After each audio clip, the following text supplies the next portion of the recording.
Hi, I'm Lauren Trees. I'm APQC's Principal Research Lead for Knowledge Management. So, a knowledge map is a visual representation of your organization's knowledge. It captures what knowledge is critical to a particular business process or part of the organization, where that knowledge lives, which might be in a database or in someone's head, and how that knowledge flows through the organization as people get work done. So why do you want to create a knowledge map?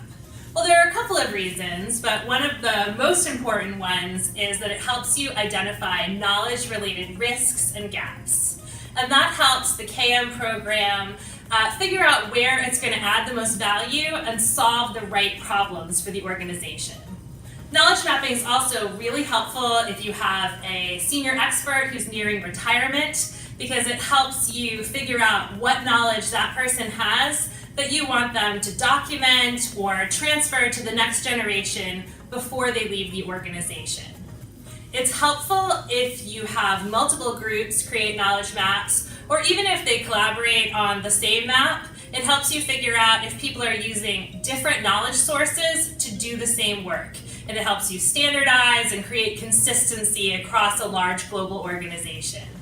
And what we find is that when people get all of the stakeholders in the room to create a knowledge map, it becomes painfully clear these inefficiencies, risks, and gaps that are happening, and it actually creates a lot of stakeholder buy-in for anything you want to do with knowledge management down the road.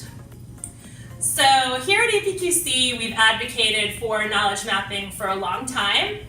We have lots of tools and templates and resources. But what we found we were really lacking was documented best practices based on real organizations and detailed examples of how organizations use their knowledge maps to create value for the business.